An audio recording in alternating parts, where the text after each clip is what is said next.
Let's chat a little bit more about this new alliance, but also developments around Colleen Makhubela, head of the presidential and parliamentary elections. Political analyst Sysman Motloung joining us now for that. Let's start just a little bit at the end of that, and I'm going to get back to the new formation. But by the way, good evening, and thank you very much for your time. Hi, Taro. Thanks for having me. Congress of the People, have they been brutally honest about the reason why they sacked Colleen Makhubela from hearing her response? Yeah, it seems now the story is different from the impression that they made, as if Colleen was a rogue member and in a way you call it ill-disciplined, and then it was somebody who could expose the organization to potential risk if she were to act alone and commit the party to certain agreements that her comrades are not aware of. But when recently it appears that the leadership was aware, then it really does not make sense as to why they would make that kind of a report, except that this shows that there is disagreement within that political party, and maybe some were not happy that she even became to be the face of this new formation. Maybe they were hoping that one of them would be the face or the leading actor in this formation. Is it a gender question? Because that's how she seems to be couching it. I like how she really comes through with this narrative or this slogan of a girl that can, And for me, I don't think it's even about gender, but she presents herself that way, and she wants, I think, females to also be emboldened by this, as people who can also lead.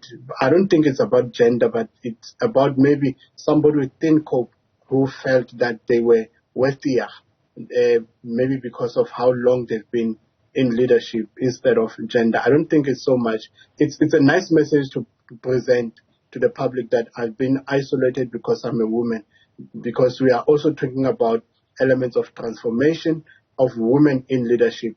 There is that feminist slant that is really beckoning to show forth in our politics of women in politics. I think Colleen is taking on that slogan as well.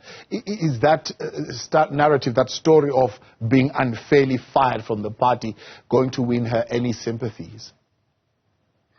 I don't think she needs sympathy.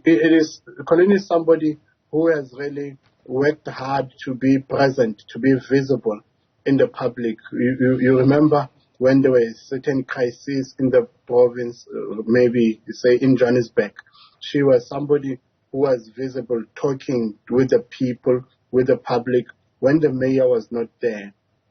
I don't think so much that she will be affected. If it's sympathy, it's maybe not sympathy per se, but our understanding that somebody within COPE wanted to remain the leader or to be the leader, and it was, we can call it Colleen's time, but they were not giving her that space. I think this is why things are panning out like they are doing now. COPE, I suppose at this point, maybe opening up their options. They could also go to the multi-party coalition for change in South Africa, or this Sara. I don't know if their participation now in Sara has been limited by this move. I think it is about people who are in COPE and who understand COPE's leadership. If they feel Colleen is worthy and is somebody they can trust better than Mosioa Lekota, those are people who can go with her to Sara. And then if COPE would want to follow her, I really don't understand why they would sever ties with her and then want to still affiliate where she is. And when you look at the multi-party coalition, really, I think they would be willing to open for him or for COPE, but I wonder what COPE can contribute today. I think we may well resign to the fact that the time for COPE in South African politics is really come, and its influence is gone, because what the hope that it presented had really diminished And I don't know what is it they can really contribute now. Maybe you understand how this formation works, but I'm a little bit confused at this particular point. I did reach out, by the way, to Colleen. I wanted to talk to her to get a better understanding. She has not yet accepted my call. But tell me if you understand it. My understanding is that this is not a formation based on individual membership, but it's a formation based on political parties coming together. So those who are in it will be coming from other political parties or civil society organizations or from religious formations. She is in neither at this particular point. So how does she feature in this formation, and what role then does he play? Colleen, initially, we would say when they were conceptualizing this, she was a leader in COPE, and COPE was coming in to be a member or a partner in this new coalition.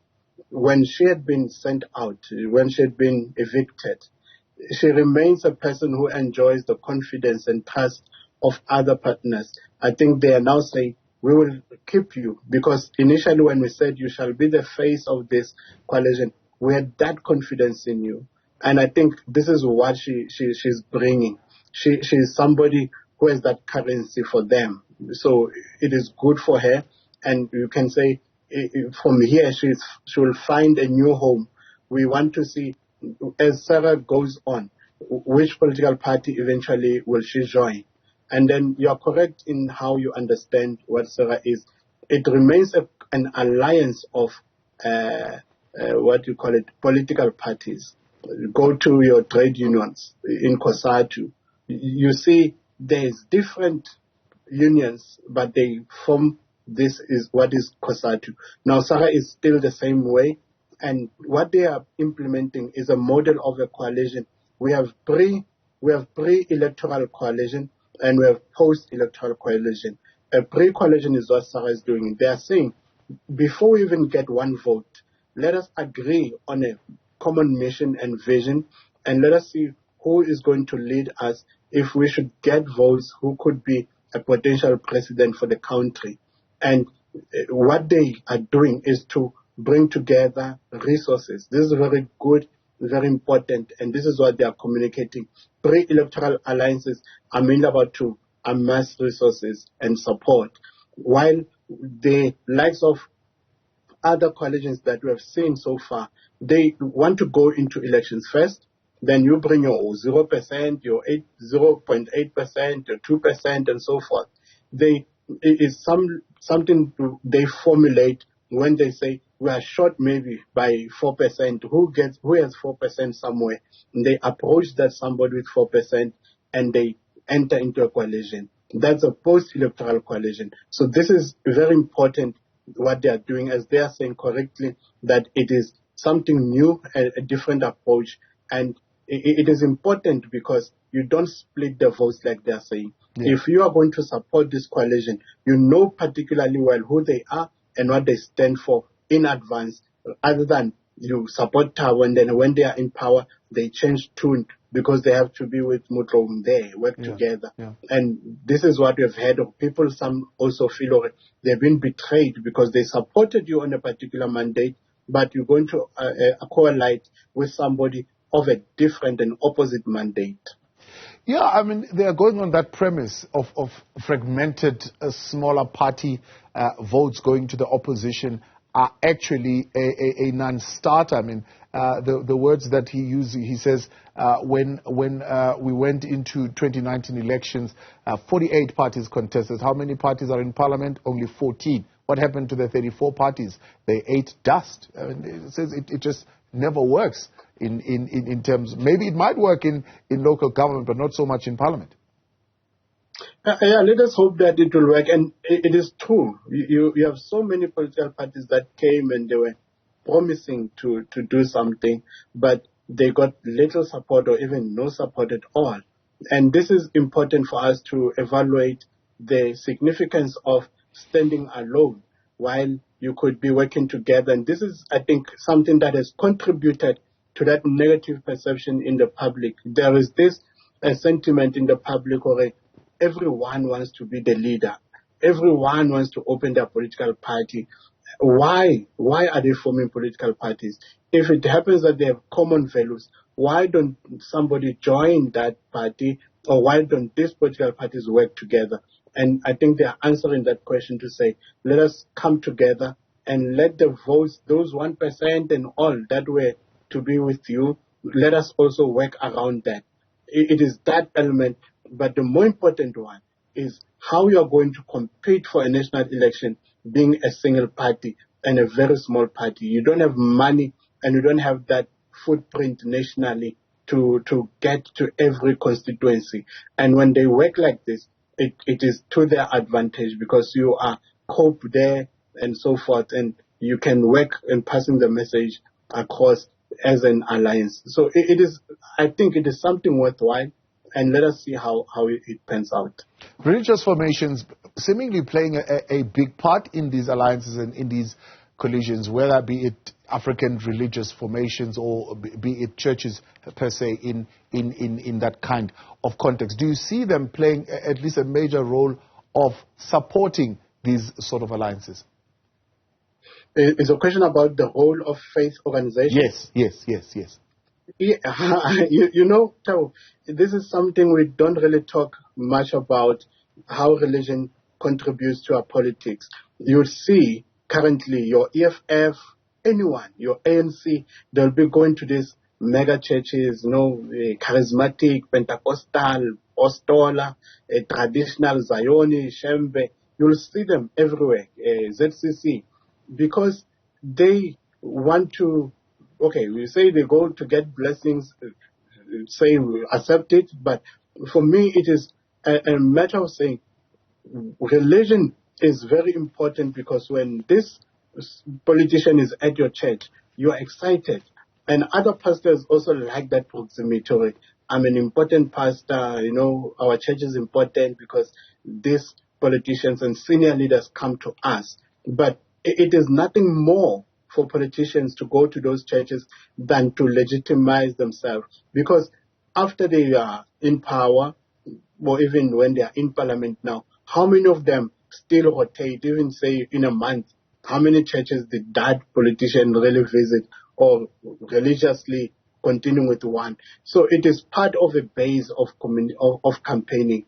And when these now organizations come and say we want to be part of this alliance, it speaks volume. Obviously, a faith leader would not dictate to their members, votelang EFF and so forth, but it is an important thing if your pastor supports or presents a particular political party. Just like it happens with the traditional leaders.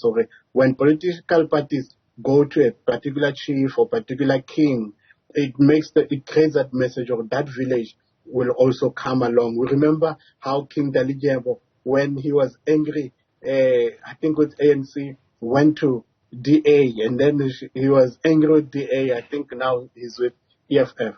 So religious leaders, traditional leaders, have a very big opportunity to present to their members in influencing a political narrative and giving them a direction as to who can they vote for. So it is very important for this kind of an alliance to have the support of our faith communities. Yeah, but take, for example, as you mentioned, the Shembe Church. There are those who are styling themselves out of the Shembe Church, even though the church has not necessarily say it's a political party affiliated to the church. But they are coming out of there, and they're taking a huge chunk of those members of the Shembe Church. I mean, is that going to be a vote based on the manifesto, or is it just going to be a vote based on the fact that it is a church kind of affiliated program? Mm. Yeah, this is one aspect that I was saying. When these organizations have a relationship with a religious organization, it is possible that most of the members might not be supporting it because of its political beliefs or ideals more than it is a church-affiliated political party or political leader. So they will support them because it's one of us. This is what they would be looking at, number one. And this is also something maybe our leader is expecting, we support them. If they feel that strong obligation to the leader, they will say, our leader supports this and we'll go there. So that is more like it than what the beliefs and political beliefs are. And this element also contributes in our political culture. It contributes to our political ideals. So it's a matter of saying how these political leaders reciprocate that trust or that expectation in terms of continuing to represent those voices, unlike alienating them and making use of them as a voting fodder and engaging with them only when it is time for electioneering. Sysman Motloung, appreciate your time. Thank you very much for your intervention here tonight. Political Thank you. Analyst, Sysman Motloung.